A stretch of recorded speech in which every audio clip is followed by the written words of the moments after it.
I would like to show you, before we start, I would like to show you a game that I play.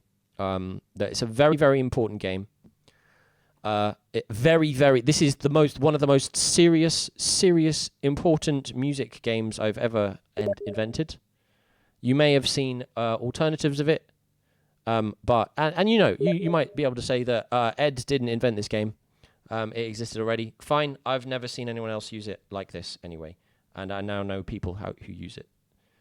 It's a very, very serious, very important music game, and I'm going to demonstrate it for you once. I thoroughly encourage you to play it yourself. This is especially important for young children, not necessarily young children actually, but anyone who has trouble distinguishing between pitch and volume. High pitch, low pitch. Because some people think that loud means high pitch and quiet means low pitch. It's not the case. You can have high pitch loud, high pitch quiet, low pitch quiet, low pitch loud. No, that wasn't very loud.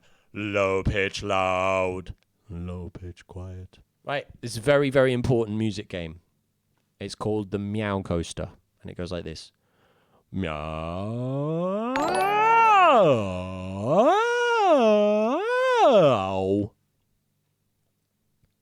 Meow. Is the category supposed to be Atlas? Boom boy. Yes, it is. We've been being a pirate, but we're pausing our high seas piracy for just a minute. As you can see, we have Atlas ready to go, but I'm logged out to conserve things. And I can't really be bothered to change the thing. At this point, anyone who knows the stream knows that sometimes we do this, sometimes we do piracy, sometimes we do music stuff. So the basic principle behind this game is being able to use your voice between high and low. When the cursor's low. Oh, let's change the color. Hold on. And this is relevant to sight reading, and I'll explain why in a second. It's because of intuitive approaches to music. When the pitch is low, we're low, it goes slowly up. Meow. Meow. Meow. Meow. Now you can do a couple more things in here. You can put a little restaurant at the top of a mountain. When we hit there, what do? We go, yum, yum, yum, yum, yum, yum, yum, yum, yum. Meow. Yum, yum, yum, yum, yum, yum, yum, meow. We can put a pit of spikes at the bottom of one of one. Spiky pit. What does it do now? It goes, meow. Meow, yum, yum, yum, yum, yum, meow. Meow coaster. Now, one thing we can do is we can say there's a fault on the track at this point. When we hit the track there, we actually have to stop for a bit. What happens when we stop there? I want you to tell me. Why it might be that we would get someone to do this in an initial music lesson. Perhaps someone who doesn't think they can sing. Meow. Yum, yum, yum, yum, yum, yum, meow.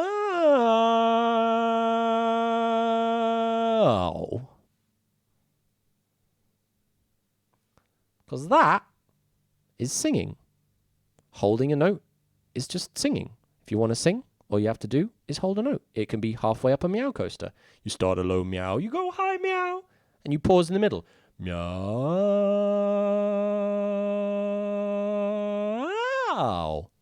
And someone who might feel very, very self-conscious about singing, not necessarily children, adults can feel very, very self-conscious about singing, will feel less self-conscious about meowing. Sometimes in a high meow. Well, yeah, we might do a high meow or a low meow. And this is why I say that, as a music teacher, I'm fairly expensive. It's fairly expensive to get a music teacher to come to your house in London just because London is super expensive. So if someone's not expensive, they're not going to last in London long. Unless, they have they have family house to live in where they don't have to pay rent or bills or whatever.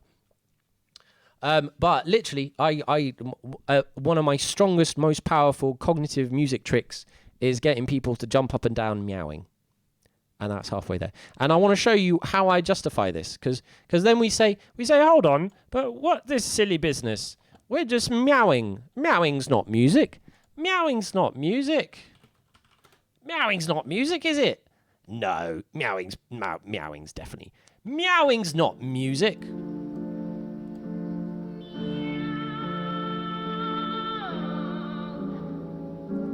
Meowing's not music.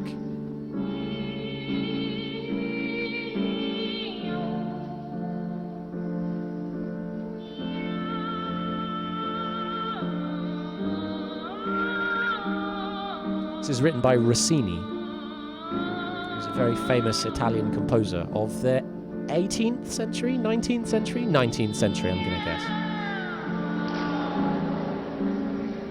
Meowing's not music. Yeah, it is. If you sing it, it is. Don't worry, Camel. Don't worry. The point is coming soon. To be honest and right to the bone, I'm trying to understand past all the play. Well, don't worry, dude. This is carefully planned to explain why reading music is very important and why it has to be used and what it does that tabs don't do.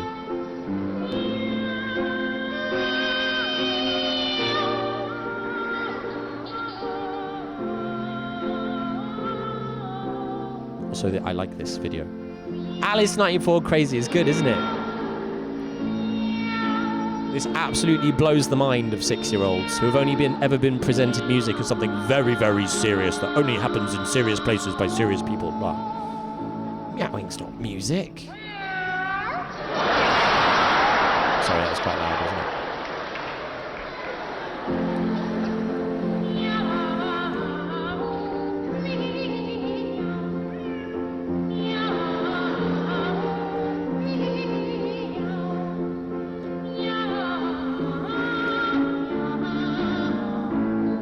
Very good, Nikki. That means you're singing, you know? You sing meow all the time. Singing is meowing. Meowing is singing. Whiskers, yes.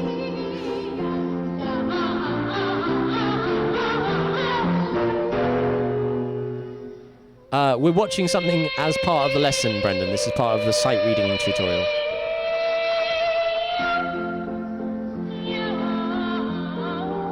We don't necessarily have to watch the whole thing, but I like it, so... I'm glad, Alice.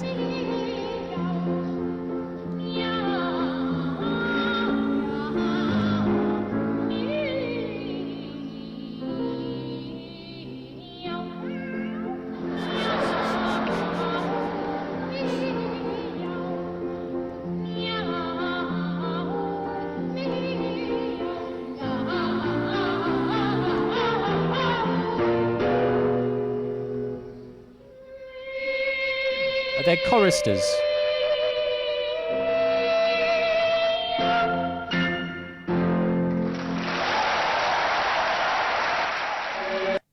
So if I ever get a bit of difficulty convincing people that I'm not just being a weirdo making them jump up and down and meow in their house, I play them that video.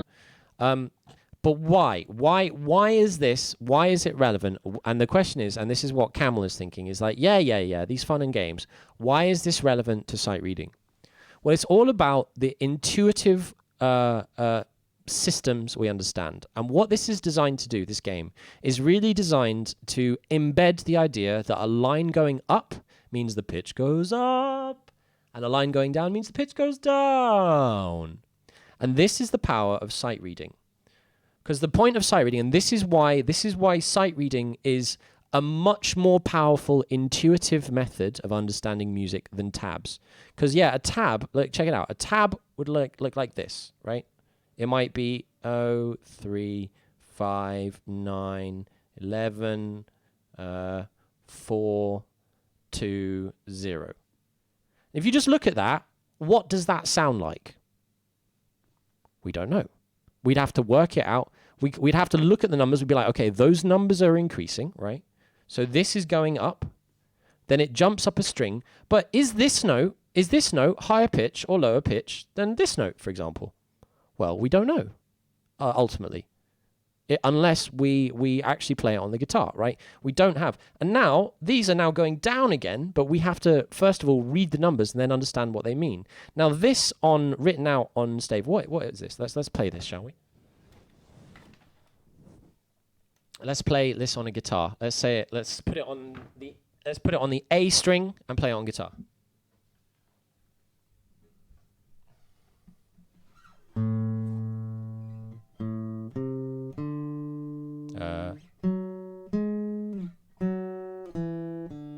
So there's no indication. In fact, 11th fret here Oh, that's actually, I got it wrong.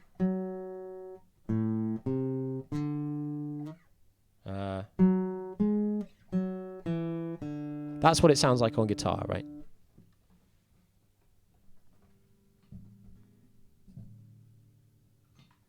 If this was written on a stave, now we're not actually going to draw out the stave and work out the notes. We're just going to do a rough image of what it would look like.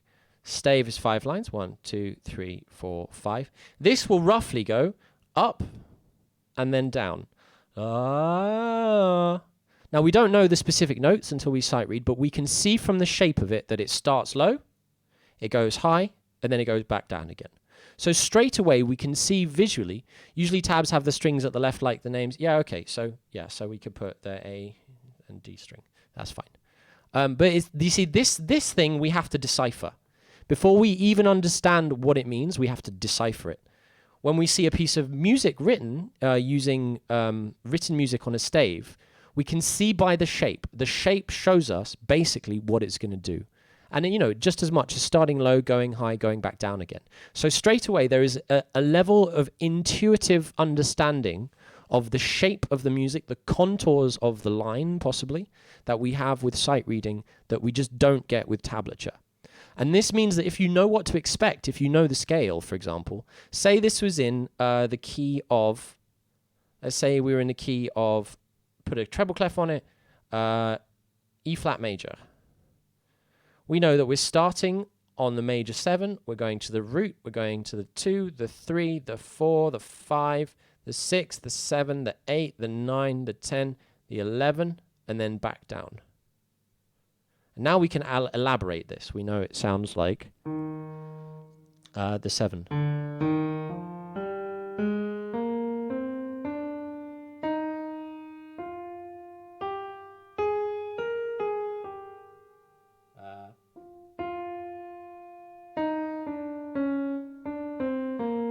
And that's what it sounds like if it was in the E flat major scale.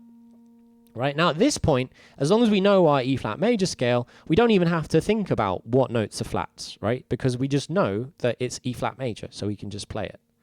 Now, this is the advanced level. This is where you don't really have to think about the notes anymore. If something is random notes, just like a random association of notes, then it's really tricky, and it becomes more like becomes more like reading tabs. But with this in the framework, if you know your major scales, then you can see what it does. You can look at a line and pretty much know how it's going to sound. So that's the justification. Why do we sight read like music like this?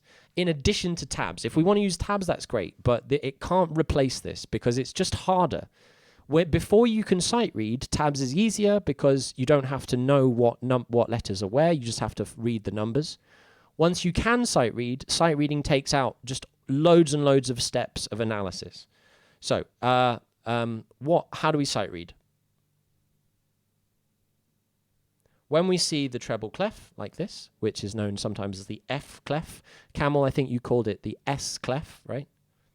We know that the notes in the spaces, and this is the one I use. Other people will say, every good boy deserves football, or elephants. No, that's guitar. Elephants get dressed. Elephants go boogie dramatically Fridays. I don't know. The notes in the spaces. Every good boy deserves fudge. That will do. Yeah. So there are lots of different ones. I prefer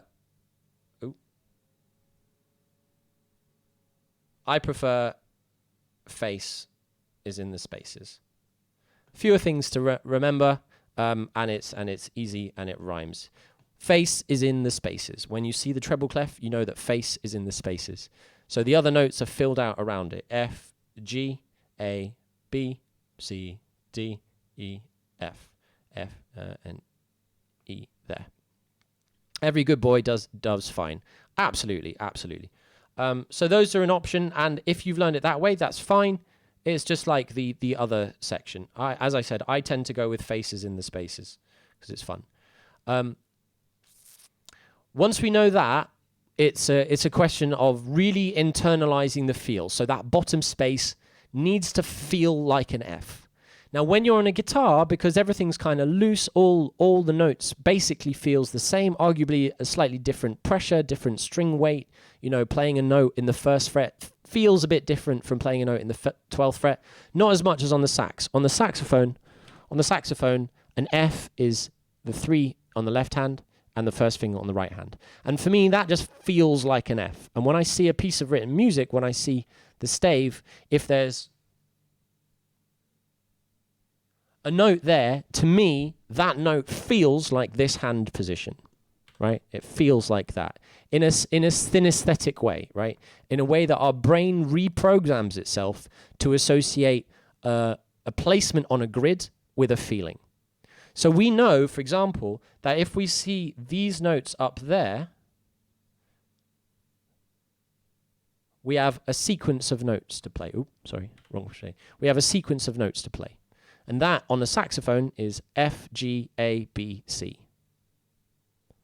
On a guitar, again, and this is why tabs are good, because a guitar has a kind of, tabs can be precise in a way that written music has to use quite a lot of symbols. Because, for example, on a guitar, what you might see above, what does it look like? It would be like 2 to make second fret. I actually haven't seen it for a while. What does it look like? Let's have a look. Let's have a look what guitar music looks like. Guitar music with fret identification with fret markings. See if I can just find something.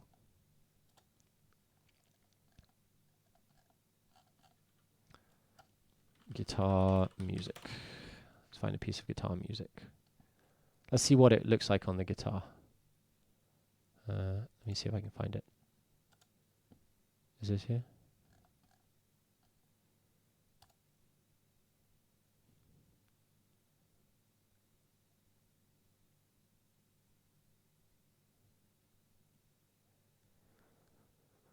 This one doesn't. So, for example, classical guitar music. Let's find out. Try and find a piece of classical guitar music. Images. Here we are. Absolutely. So, here we have a piece of written music for Ave Maria. View image. Let's move it over here. It's very bad quality. So as you see here, and this is what you have to do with written music if you want to put it on the guitar, you have to put a little number above. So 2 means second fret, right? That's like a bar on the second fret. And you see the tab below, right? 2 and 2. A ship is being stolen. Anyone own the intro? Yes, I own the intro, but it's on a different island. Don't worry about capturing. It's a ramshackle sloop on another island that we started on before. So just don't worry about it. That's fine. My second music teacher, hey, tablature, wasn't open-minded about it, but that's expected with a lot of classical players. Aye, for sure, you know. And that's fine. You know, there's prejudice in all directions. And you'll find it exactly. A lot of people who will like tabs don't like written music. People who like written music don't like tabs. But we have to recognize the value of these tools, but we also have to recognize their shortcomings. Now, this is how I like seeing guitar music written. I like seeing it with written music and with tablature, because you can very easily see the contours of the music, right? It goes up and down and up and down and up and down and up and down.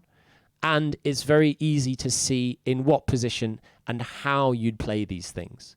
This can get, if you have quickly moving bars, you can get so many of these little indications above the music that they're actually really hard to follow. Whereas here, it's much more intuitive. And as it happens, because of the way it's changing strings, the contours here follow the sheet music here. That is basically coincidence. There's no reason it should. A bar, B-A-R-R-E, bar. When you put a finger across to play multiple notes, like here. This is a bar on 2, 2, 2. Should we have a quick look? Should we try and play this piece really quickly?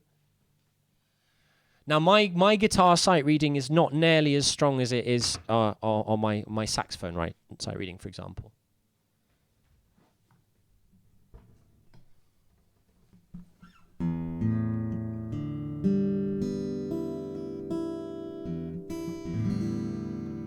Let's have a quick play of this.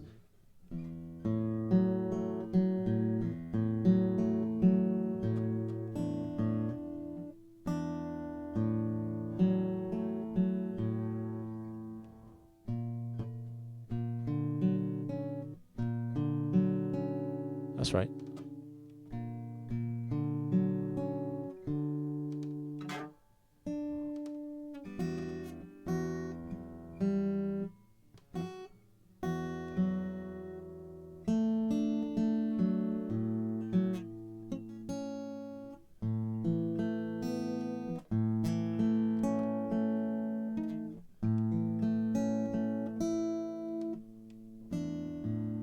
Seems very strange, man.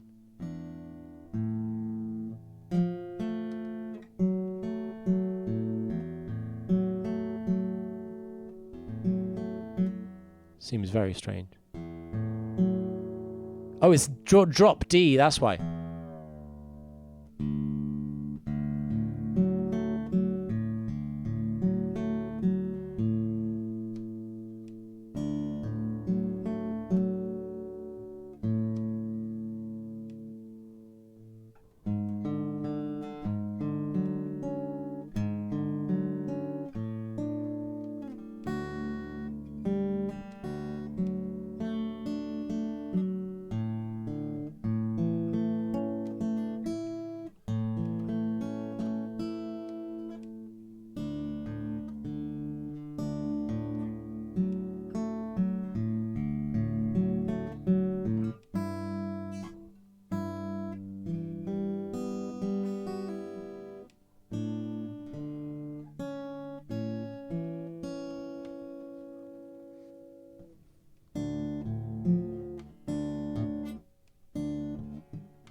Huh?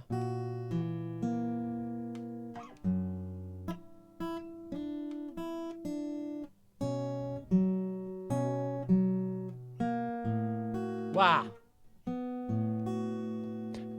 Anyway, now because I'm looking at the tabs, my reading fluidity on guitar isn't enough to read it from the written music. Because I'm reading from the tabs, I'm not able to check the rhythm. It seems mostly pretty constant, you know. It would help if they showed the hand positioning too. Perhaps they should show how long to ring out notes. Absolutely, and you do. There is actually a form of hybrid tablature where they actually use rhythm notation, like conventional rhythm notation, on the numbers on the tab, so that you can tell the rhythm from that. And that's better. It gives more of an idea. It still doesn't show you the contours though, because you have to turn the numbers into a sound, so you can't see when it's going up and when it's going down ultimately, which is just not a particularly efficient way of intuitively doing it. But on a saxophone, it's very different, right? You can only play, each note only has basically one play of being played. So it's just as you do it for ages, it will become more and more and more intuitive as to what is where. I don't get you there.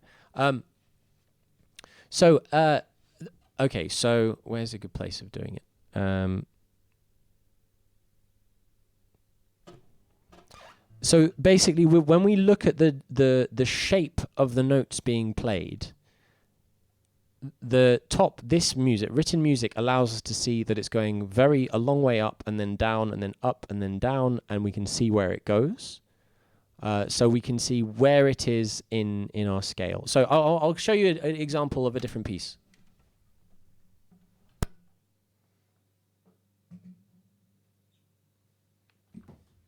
Let's get a sonata. Let's get a sonata in G minor.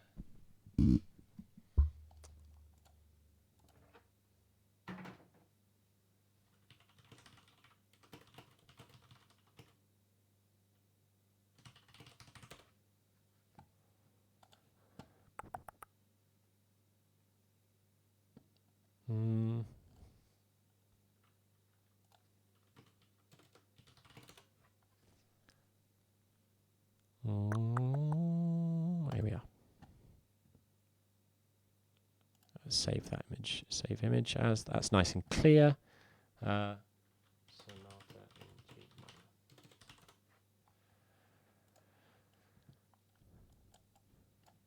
minor. Where was that? That's downloads. Let's have a look. Here we go. Ah, nice. That's much more clear. So this is the piece I did on my grade 8 saxophone. It's actually a piece of music written for flute. We can see. So for example, have a look at bar 30, bar 40. This one here. You see down here. You see those notes go up one at a time. On a guitar, it wouldn't have that contour. It would look like a series of numbers, a number of ones on one line, on one string, and a number on the other. And we wouldn't be able to know that it just starts on that note of the scale, goes all the way up and all the way down with 2 flats. So what I'm going to do, I'm going to play,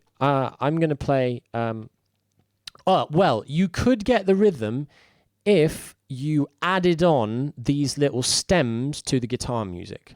But I'm going to play this first page of the music for you and just see if you can follow it. Now, when I say follow it, I don't mean you need to know what all the notes are, but in the same way as the meow coaster, right? See when it goes up, when it goes down, when it looks like it jumps, when it looks like it's scalar patterns. And let's have a little play of it. Eh? Check.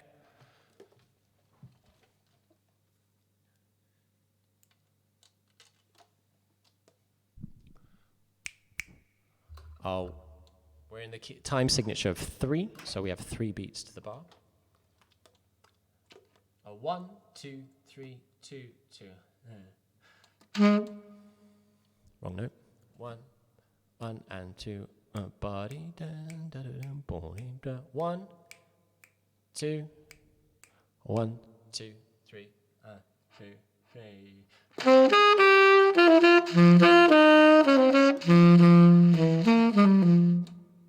One, two, three.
Coltrane Bach, Jazzy Bach? Well, maybe. Bach is a flipping jazz musician, mate.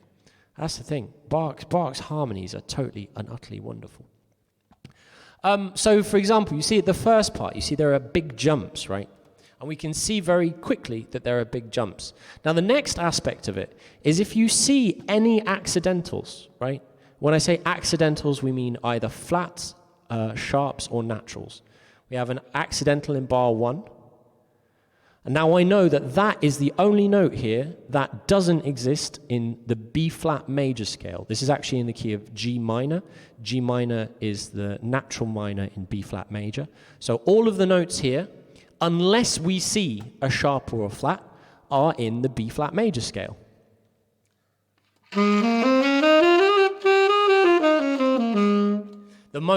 The strongest place where we see it's just the B-flat major scale is in bar 40, right?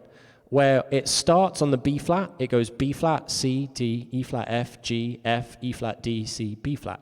It just goes up and down the scale from the B-flat. Now, if you've practiced your scales, especially if you practice your scales in, for example, note 6 at a time,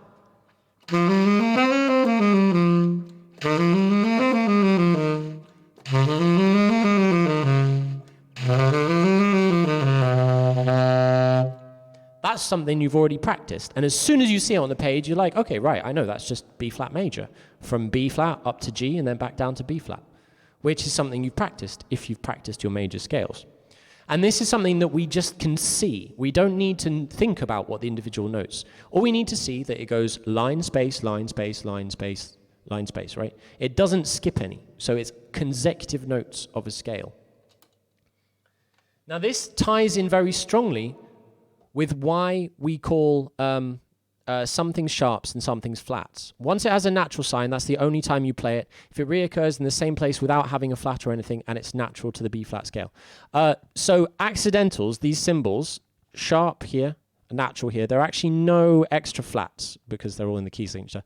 They last until the end of the bar. So they only last until the next one of these little lines, you see? The bar line.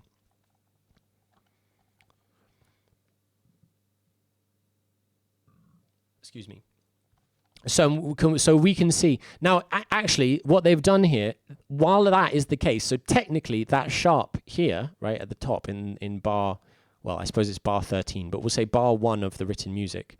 The sharp happens there, and in the next bar they tell you it's a natural. They don't technically need to do that, but it's considered a courtesy accidental. It's just to remind you that you played that sharp last time. It's been naturalized. So it lasts until that line, absolutely. The sharp, flat, or neutral lasts until the next bar line. How join only? Cat will come and get you, not so salty. Now, not natural. We don't use that word natural. A note, if a note is in B flat major, it's one of the notes. A natural note means not flat and not sharp. So if you look, this F natural was an F sharp the previous bar. They've just reminded you that it's now an F natural. If you look down here, these E's have been made natural, whereas in the key signature, they're flat, because this is in the key of B flat major or G minor. So that is now natural. The two times we use natural in music are a note that is not sharp or flat, so B flat, B natural, or E natural in here. So it's too natural to the C major scale since. So that's probably a confusing terminology. The C major scale has no sharps and flats. All of the notes are natural. C, D, E, F, G, A, B, C. We wouldn't say natural to a scale. That is an outside word being used in a different way. That's not a specific musical term, and it could become confusing.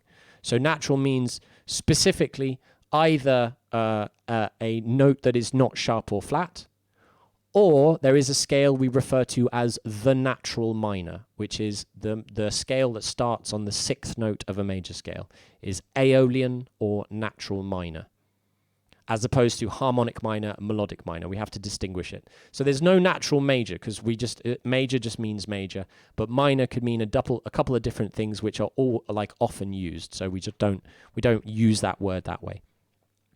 Salty, I'll be done in a second, mate, and then I'll help you if you can't be, you have trouble being helped by Lauren and Kat.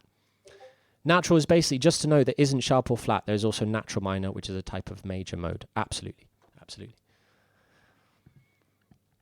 No, it is. You could, if you say major mode, it's a mode of the major scale. That's good syntax. That's good terminology. So how do we practice our sight reading? Well, there are a couple of different steps to it, right?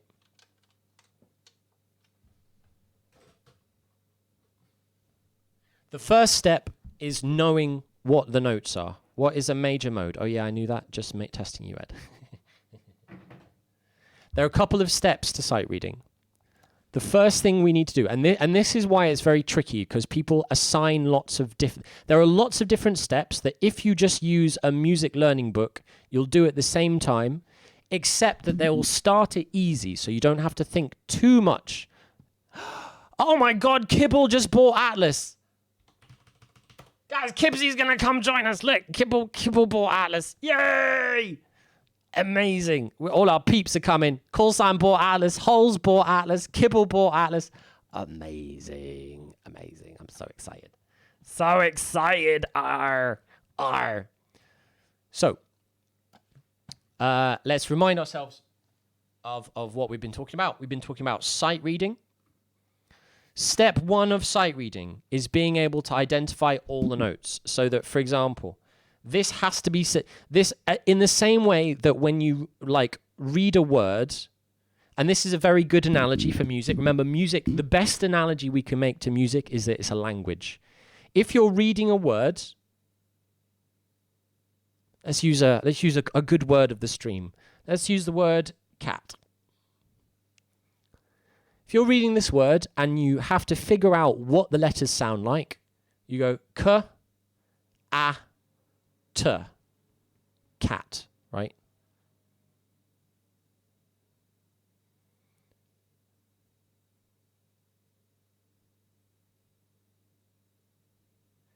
This is what you are, this is basically what it's like if you're trying to read music, but you can't immediately identify what the note is on the stave. H, e, l, o. Hello. H, o, w. Ha, ow, a, r, e. Hello. Ha, ow, r, y, o, yow. For some reason I wrote yow instead of you. That is the same as having to do this.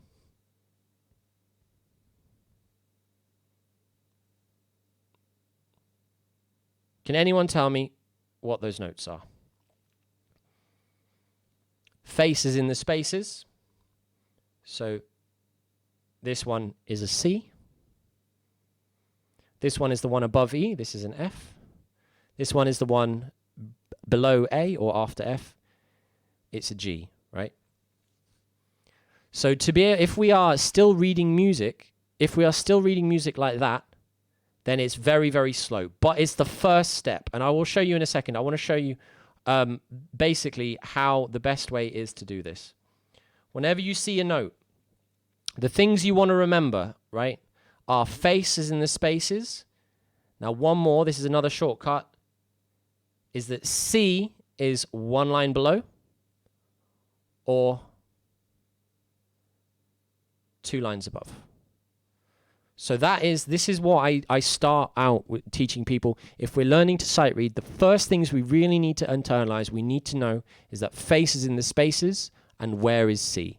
Now this C here, this is actually middle C.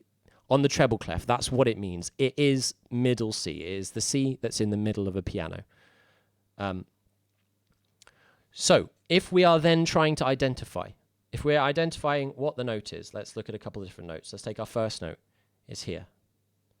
Now, any time that a note is in a gap, it's easy, right? We just spell face in the gaps till we get there. F, A, C. It's C. This is the treble clef. Yeah. That's the bass clef. The bass clef is a different set of letters. I'm also I need to move my Discord notifications. The backwards here is bass clef, and for the bass clef, it's all cows eat grass from bottom to top. But here's how we do it. This is our first step. Now, this just takes a long time to get used to, and if you can't do this quickly, sight reading is painful because by the time you've figured out what the notes are, you've forgotten how they sound. By the time you figure out how they sound, you've forgotten what the notes are again. So I'm going to kind of approximate. I'm going to show you a game I've got on my iPad that I've been using to develop my sight reading in bass clef as well. Because I've been sight reading. People who start music within a conventional education system are likely to start sight reading right from the very beginning. So, Ed, is it bad that I thought in bass clef and not treble clef? I assume you've been practicing your bass clef then, Starman, for upright, eh? No, and this is where it gets really tricky because then your brain has to flick around its intuitive understandings, and that melts my brain. I'll show you the app I have in a second. I'm not going to be able to show you that well because I can't share the screen on my iPad, but it's fine. We take another note. Let's find another note. Let's take this note there. You want to tell me what that note is, Camel? I'll do it slowly. Face is in the spaces. F is in the bottom space. It's one above that, so it is G. Absolutely. Let's take a little harder one. one line above. This is called, we put in a ledger line. Phases in the spaces. So this is F, A, C, E. Then it keeps going up. E, F, G. It's A. Absolutely. Is an app to help you distinguish between bass clef and treble clef either. I'll show you. So if you're interested, I hope that I have managed to give you a good justification for why sight reading is an invaluable tool in playing music. It will open up a whole world of music, and it is equivalent to being able to read. You know, you can be a poet if you can't read, but it means you'll never know any of the poetry that came before unless someone takes the time to literally read it for you. If you're trying to write poetry and you're able to read, then that's a huge, huge, huge benefit, right? It means you have access to everything. You can write stuff down and remember it without too much difficulty. Have you seen the other one for the lines? Yeah, for sure. There are lots of them. Every good boy deserves football. There are lots of them. I just use, you don't really have to use both. Some use that one. I use the other one. I use the spaces. My brain is kind of dead, but I can just look at the recording. Yeah, for sure. Well, I want to show you, because what I like, remember, there's so much information in the sphere of music and music theory and notation that you can't try and hold on to it too much. So what I like trying to do is, first of all, giving people a reason to want to learn it, and then breaking down the task into its different components so that you can focus on one at a time. And sight reading is a very, very good example of that. And I'd like to show you an app that I use and I use in my teaching. You know, if you're trying to get a 6-year-old to sight read music, it can be very, very, very painful. But they absolutely bloody love this game.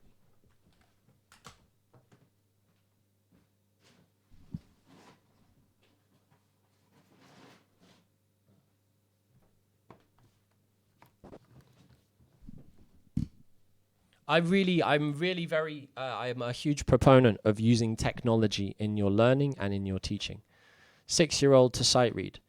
SIGHT, by the way, camel, as in read by looking at it. So this is my iPad page of music apps. It won't zoom in quickly. I'm going to show you. This one's called Music Tutor. This is, for me, rocket science. I always fell out in a second when you start the lessons. No problem. This is Music Tutor. And all it does...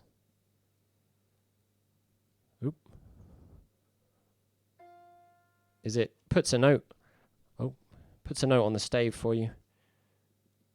And you have to say what it is. No rhythm, no else, nothing. Well, you see, it's in the first space. So it's the first of our word face. So it is an F. Boom. I got it right. Bro.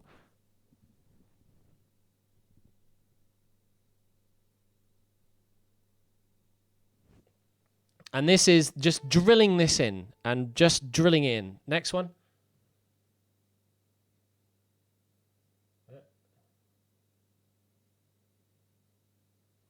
I wish there was a way for me to cast... Maybe I can get TeamViewer on my iPad. Let's see if I can get TeamViewer. App Store. I'll see if I can get TeamViewer on the iPad, because then you'll actually be able to see me play this game. It was Camel. It was A. And again, at the first stage of this, I'll try and do a max speed one, because, as I said, I've been sight reading treble clef for a long, long time. So I'm quite fast. I don't have to think too much. I can get TeamViewer. TeamViewer. Hey, I should be able to... Okay, nice one. I should be able to get my thing. Oh, this is the app for distinguishing treble and bass. I'll download it now, because watch me playing sax and start playing a bass clef. Mate, absolutely. It does it all the time. I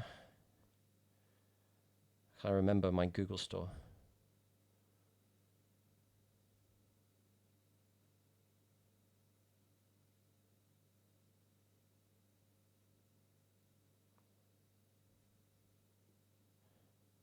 I remembered my password. No.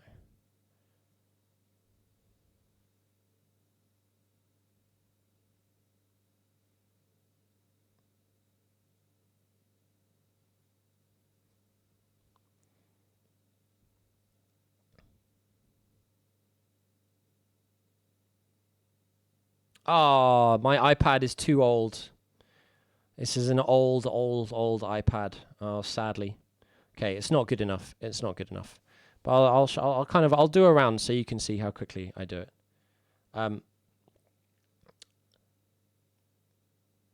But you just do it. So I used to do this on bass clef daily on the train on the way into uni to try and improve my sight reading on the bass clef. And you should be able to hear. You should be able to hear.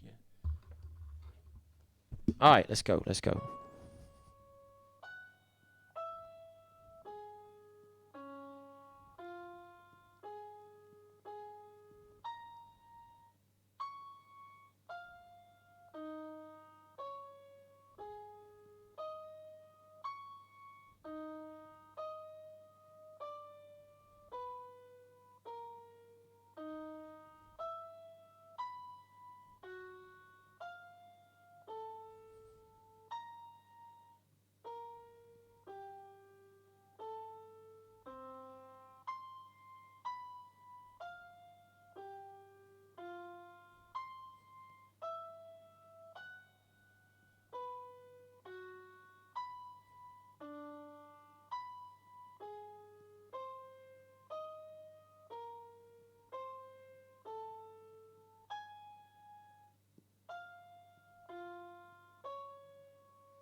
So I got 54. I got 100% accuracy and 54 correct in 60 seconds.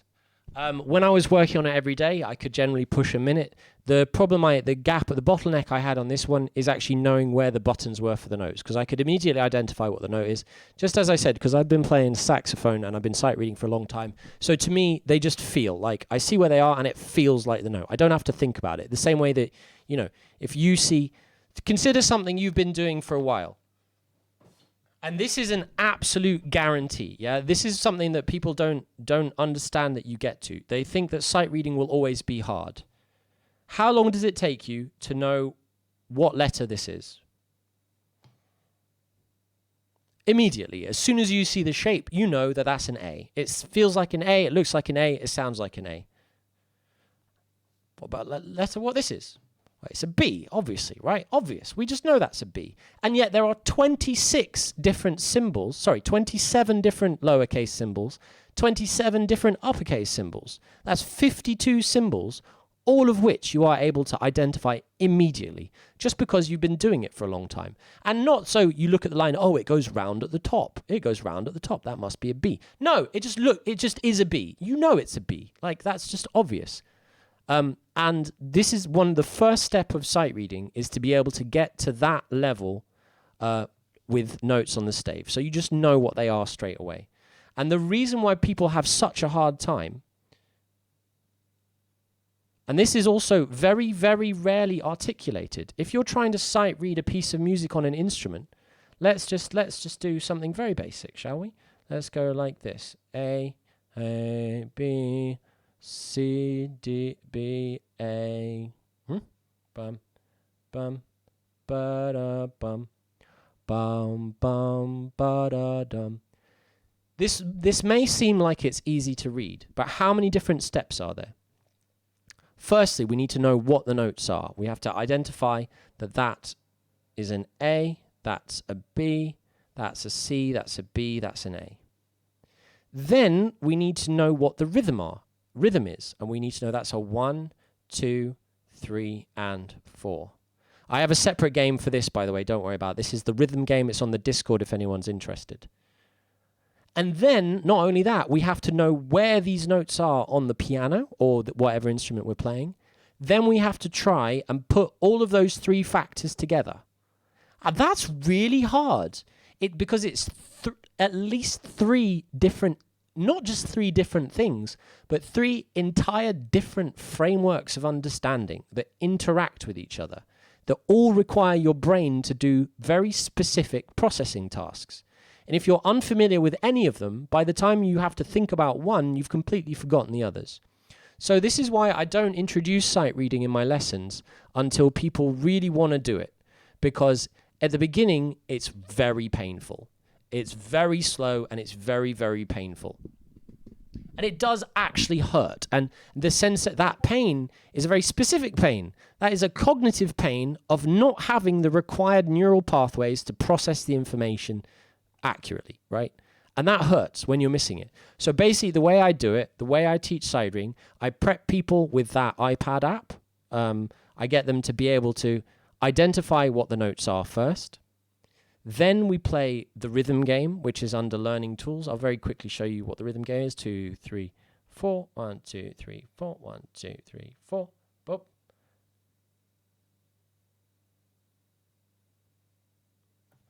A 1, 2, 3, 4. 1, 2, 3, 4. 1, 2, 3, 4. 1, 2, 3, 4. 1, 2, 3, 4. This delivers an intuitive understanding of the way that rhythm symbols work. If we replace them with actual music symbols, we get this. Oh no. Again, if you're interested in this, there's like a 10-page explainer booklet on the Discord. I strongly recommend it. Boop, boop, boop, boop, boop, boop, boop, boop, boop, boop, boop, boop, boop. That's replacing them with music symbols. A quarter note, this symbol, which is a note the last one beat, and a quarter note rest, or a crotchet rest. Crotchet or a crotchet rest. And then, once you are able to read the rhythm and identify the notes at an intuitive level, then sight reading will make sense, because you won't have to think all that time. You won't have to constantly keep stopping and thinking and stopping and thinking. You'll just do it. And it's like reading a book, you know. It's the difference between going, you know, bed. Oh, bed. I can read that now. But what's a bed? Who knows? You know, you have to be able to read the letters, know what the letters are, know how they sound when you put them together, and then know what that word means. If you're trying to do all three of those things right from the beginning, it's impossible. It's impossible. It's impossible.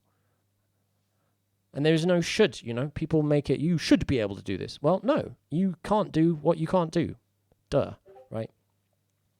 So if you're, I hope, again, to kind of refresh, we looked at the justification for sight reading. It's a very effective, intuitive system of showing you what notes to play, what they look like, what they sound like, and the rhythms. We talked about splitting it up into note identification and rhythm reading, and getting each of those internalized at a really intuitive level. And then we can start talking about actually how to sight read, because there's one final step. The only step beyond that is then putting it on the instrument. So yeah, as always, remember guys, I think that's, unless Camel has any other questions, hope that makes sense. Again, don't worry if it goes over the head. Don't try and grasp it. All your brain probably hurts a little bit by now.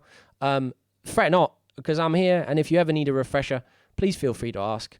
I would strongly recommend getting if you're interested in this, getting the app. It's called Music Tutor, and it will help you with note identification. I will put all of these whiteboards on the Discord, probably after the stream today. And I hope that helps. Hope that makes sense. We get back to our piracy now. So how will this help me with jazz chords? Because Camel, then you can you can analyze written music. You will be able to read chords from a piece of written music. That will make it just much easier. Remember, this is all about, it's all a language. It's a language and it's a communication framework. So anything you can do to become more familiar with the language and more familiar with the way it fits together will give you more opportunities to discover stuff in an easy way. Especially jazz, not necessarily especially jazz.